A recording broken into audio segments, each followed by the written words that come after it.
Welcome, welcome, Fed fam. So today we are talking about service while employed. The reason why I'm bringing this up, and it's so key, and I'll have a story for this afterwards as well, but knowing an employee's service is going to be the key to understanding their retirement eligibility, not just eligibility, but then also their pension calculation as well. So what that looks like is understanding their service history.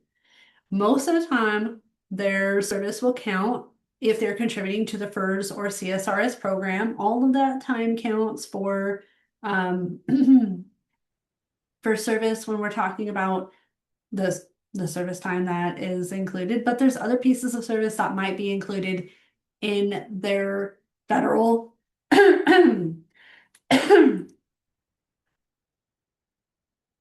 but there's other pieces of service But there's other pieces of service on top of their federal service that can count as well.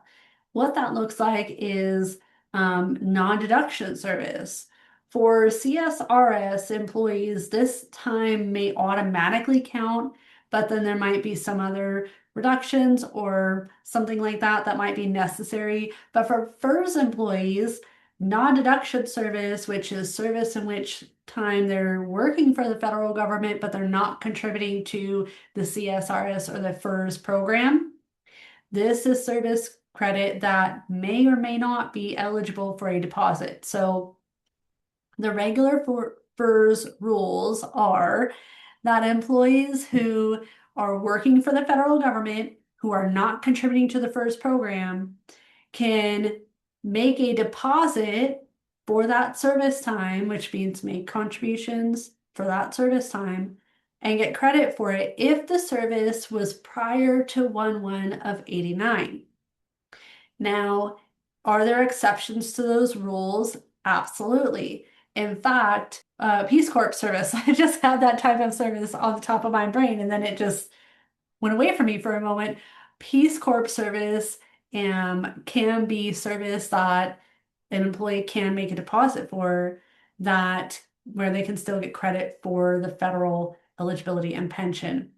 Another type of service, though, could be military service. But before we get into that, we're going to talk about refunded service. Refunded service is a piece of service when somebody worked for the federal government, they were contributing to the retirement program, whether CSRS or FERS.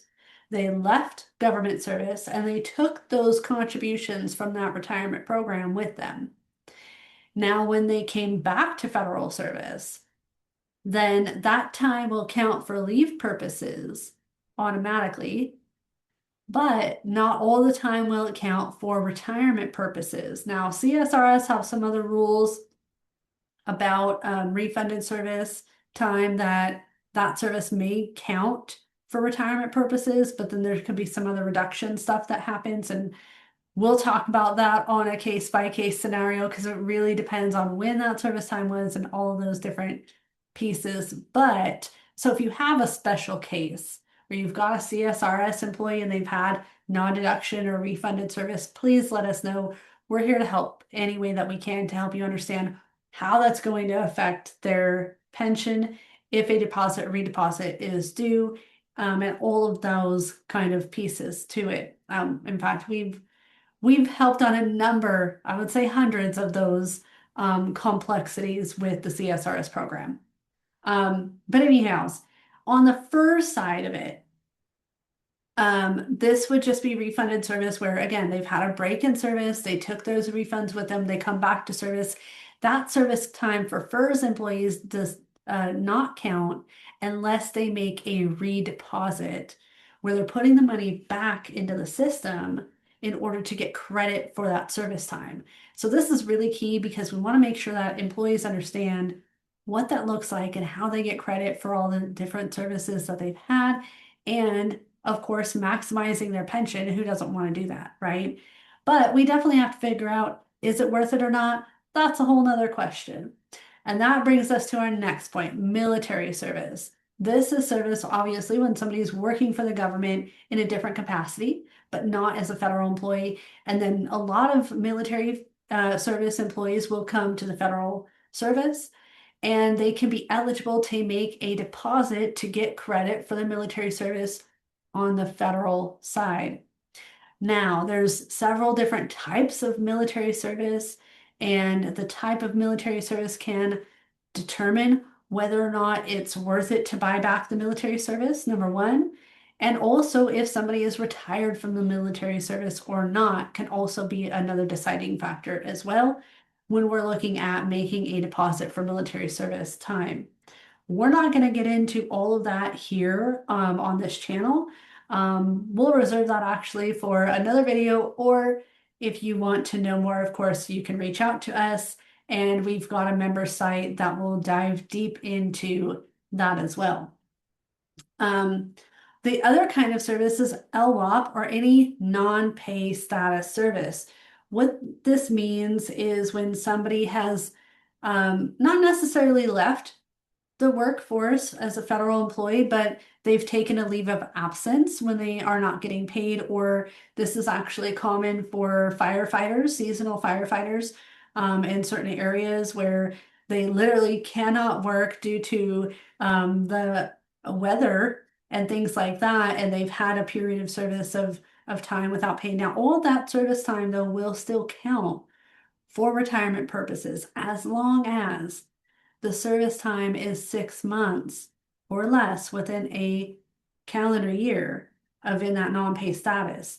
If the service time is longer than 6 months, that's when it can be a little tricky on how defining how much service time can be creditable or not. And it depends on when that 6 month period was, as far as if some of it's in a different calendar year as opposed to this calendar year or whatever. And so it does kind of matter on when that service was, how long it was, and all of those different pieces on determining whether or not it's all creditable service or not. So if you need any assistance with that, of course, reach out. We can have a conversation. We are here to support financial professionals and insurance representatives in understanding the complexities of an employee's situation so they can do the retirement planning properly with their federal employee community that they serve. So thank you so much for taking your time today to understand the 4 different service pieces that can affect an employee's retirement. Thank you.